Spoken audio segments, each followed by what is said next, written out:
in people of great and it's true for what it is.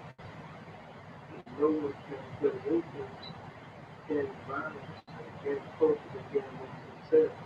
And therefore best position to reverse this course of violence. And we must get out there and we must forge peace. We must stop exterminating one another. We must stop all of this madness because at the end of the day we have only ourselves to blame.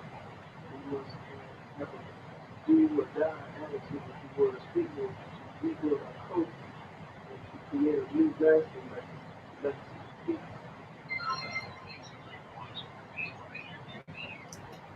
Yes, London, we're back. It's the doctor's surgery. You know, we do each and every Tuesday from 8 until 11.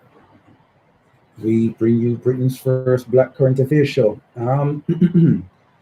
As I jump back into the show, we want to highlight the London Borough of Brent's African Caribbean Community Leadership election.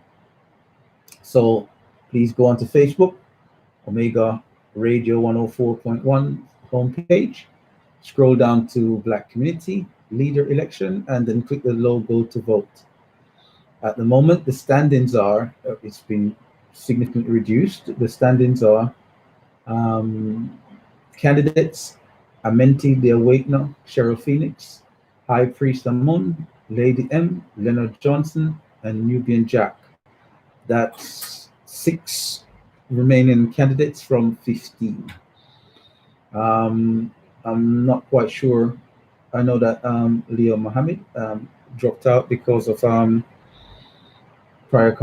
commitments, but I'm not quite sure why Andrew and King Lion have left the race. The cutoff date is the 25th of December. The community leader elected will be announced on the last day of Kwanzaa, which is the 1st of January 2021. Jumping back into the show, if you're just tuning in, welcome to Doctor's Surgery. The Doctor's Surgery is Britain's first Black Current Affairs show, detailing and dealing with the nuances that plague the airwaves when it comes to Black topics and Black issues.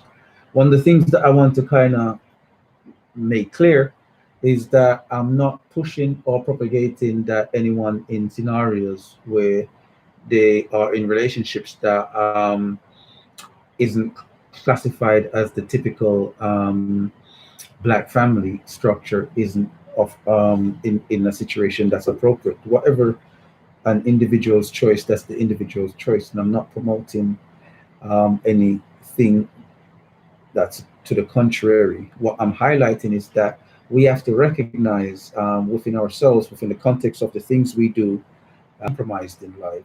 And if my partner was or is or should ever be someone that is not of a Black persuasion, whenever I talk, if I'm a caring partner, I have to always be mindful of how my words would impact on my partner. And in that regards, my mentality would automatically or unconsciously would always seek to create a balance and sometimes inappropriately balanced mindset and maybe appropriately at times mindset. So we're talking about a situation where individuals are compromised, and that goes for many things, not just relationships. That goes towards success, that goes towards friendship groups, peer groups. It goes towards so much different dynamics, and we have to always be assessing and analyzing ourselves to see where we're compromised in today's society. It could be as simply as us growing up in a society where it could be simply as us growing up in a society where prejudices skew our behavior. And that's one, for example, be compromised if someone should ask me about growing up in a predominantly white country and how it impacts on your outlook. I couldn't give a full take on it. I would have to actually ask someone that's been in that situation because my position is slightly compromised. So as a result of that, I called on the producer to give a breakdown of her experiences. Yeah. So compromised positions take place irrespective of where you are and what walks of life you're in. So we have to, as a people, become more strategic. As years ago, the great saying was, is not a this war is not a physical war, it's a mental war.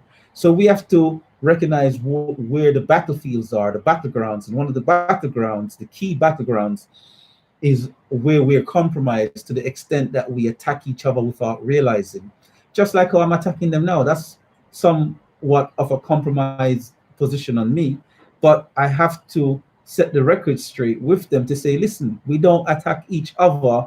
I have to attack them to say we don't attack each other. Because their comments, you tend to find that people that make these comments are people that's predominantly in that situation where they're in that mixed relationship setting. And that's what I'm saying, John Barnes, shut up. That's not your remit. Your remit is to talk about racism and prejudice in football, because that's your expertise. Stick to your expertise. You get me? And it wasn't a case where you can speak on each individual scenario. You can only say from your experience. But when you start to jump on and give a nuanced arguments credence and undermine your brother, that's poor choice. That's a poor choice. We support each other. Listen, if I'm on the road with my brother and something kick off and I see him doing what he has to do and a fight kick off, and then I'm making sure that we get away safe. And then when we reach around the corner and we're in a safe position and we stop and I go, what happened? Even if I don't know what happened, I'm not saying I'm going to deal with things in an ignorant way, but I'm always to make sure that we get out of that situation in a safe way. And then I can say, you know, you were wrong with that, or you was wrong with that.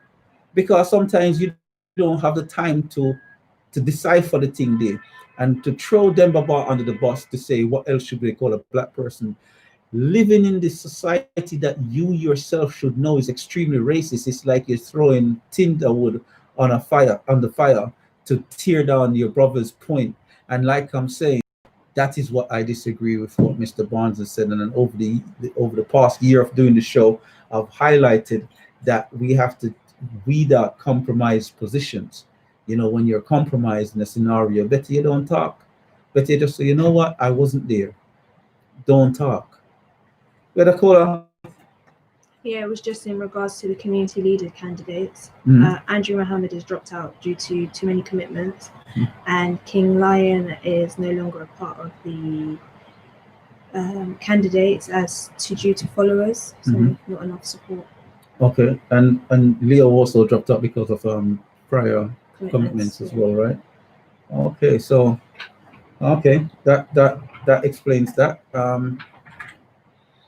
You know, so the field is reducing significantly.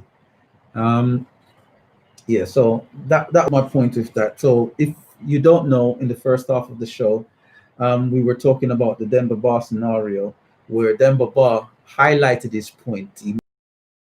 His gripe was his team, rightly so, supported it, both black and white players walking off the pitch. And that's what it should be. It should be consistency mentality versus inconsistency, wrong mind, wrong mentality.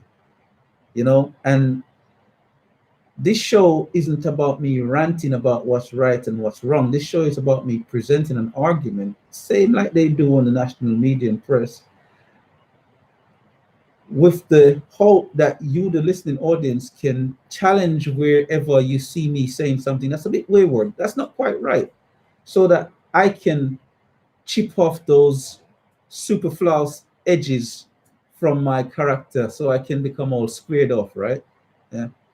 So it's about us, you know, mentally building each other.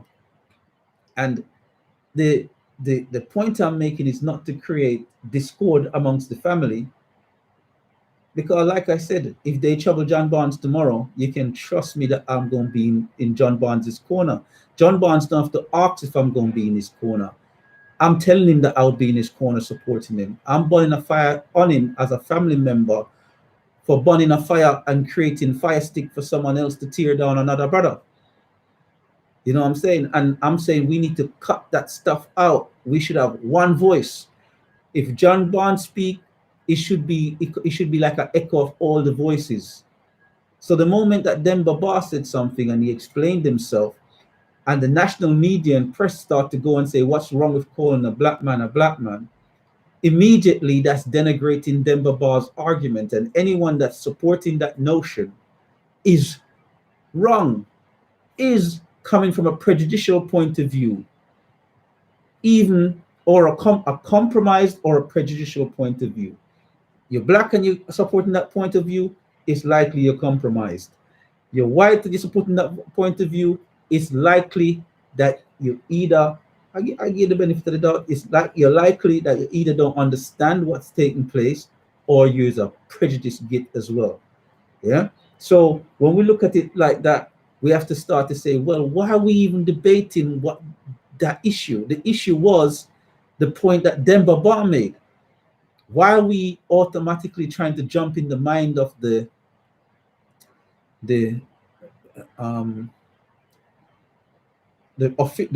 official, the referee's support to understand why they said what? The impact of those that it impacted on is the crucial factor. And the person that experienced it and expressed their questions that still remains unanswered is the question that we will be looking at.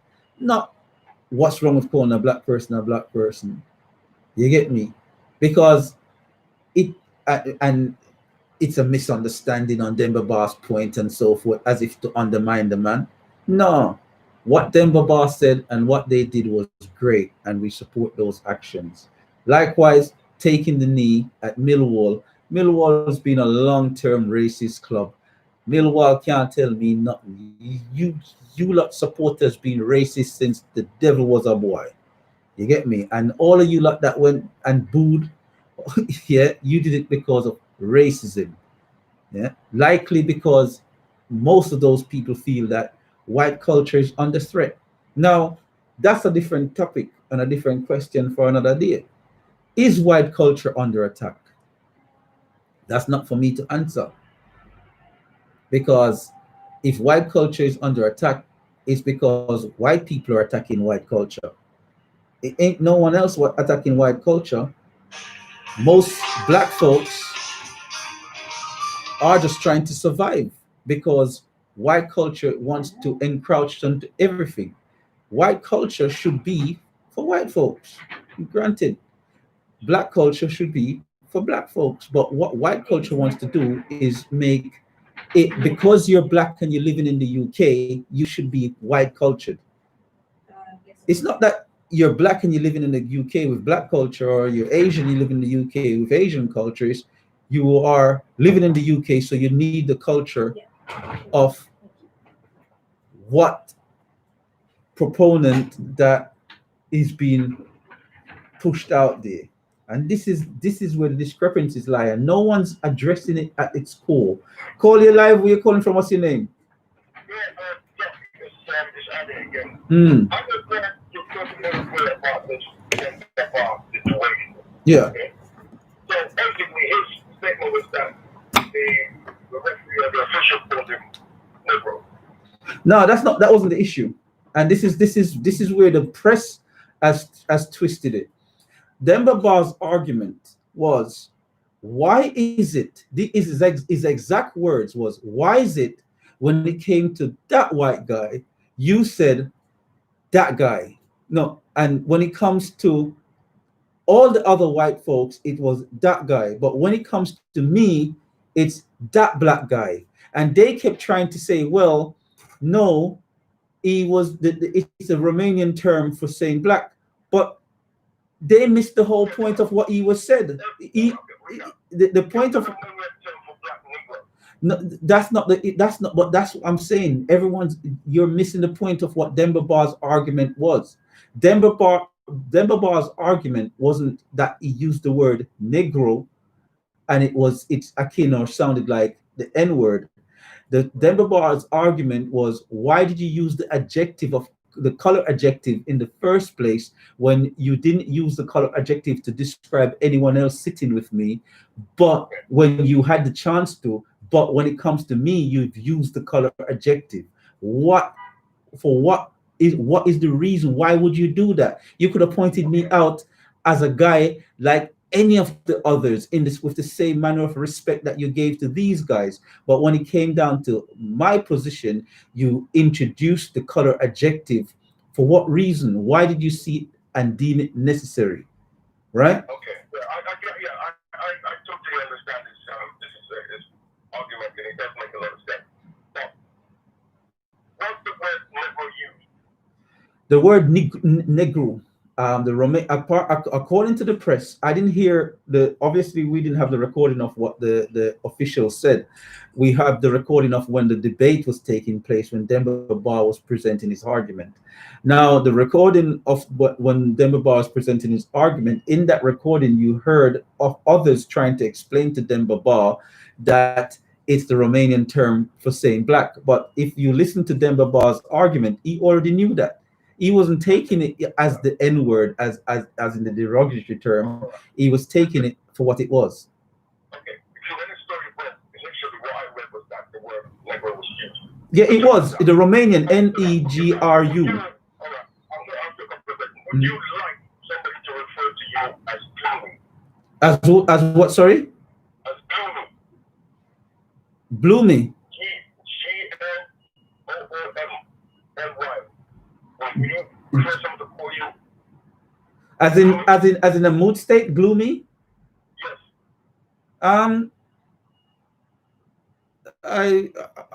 I would want people to refer to me as me, really, but the gloomy. Okay, next question. Would you want somebody to refer to you as unlucky? Again, I have no idea what you mean. Depends on the context of things. I'm coming with a point now. Mm-hmm. So, gloomy, unlucky, and wicked, right? Those are also sub-origins of the word Negro. So let's not forget the whole racial aspect of things. When we look at the etymology of the word Negro, that shows the definitions of it. I don't know. I can't see you wrong, because I understand about that things are said in contexts and words are from different roots, and people use those words from different roots in different ways that transcends its root hereditary nature. However, I do. So when you say lucky is derived from Negro, I can't say unlucky. Unlucky. I've in my consciousness, I wouldn't automatically take it back to Negro in context. In it could well be, because I can't dispute. I haven't looked at the root of where the word lucky and unlucky comes from. But I wouldn't take it I wouldn't take it in that context.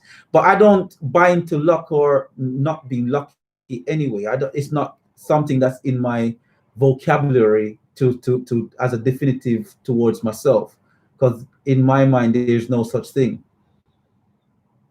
Okay, so but I'll allow you to make your point though, please. Yeah, basically what I'm trying to say is that even forget it from a racial point of view. It depends on how he finds that the way he was spoken to or referred to was offensive, and he explained himself very, very, very well. Mm-hmm. Okay. Now, you've got people saying, well, what else is he supposed to have been called? What they need to do is to actually look into the actual word itself and the origins of it and stuff like that. So, forgetting the racial aspect of things, I wouldn't want to be referred to as gloomy, unlucky, bad, or wicked. So, he spoke out, what was actually the truth. He said it the way it's supposed to have been said. There's no other thing, there's no other way to sort of look at it. No, I understand that, but the fact that we're even debating the word and the context of the word and the meaning of the word, has gone beyond the point of what Demba Ba was highlighting. The fact that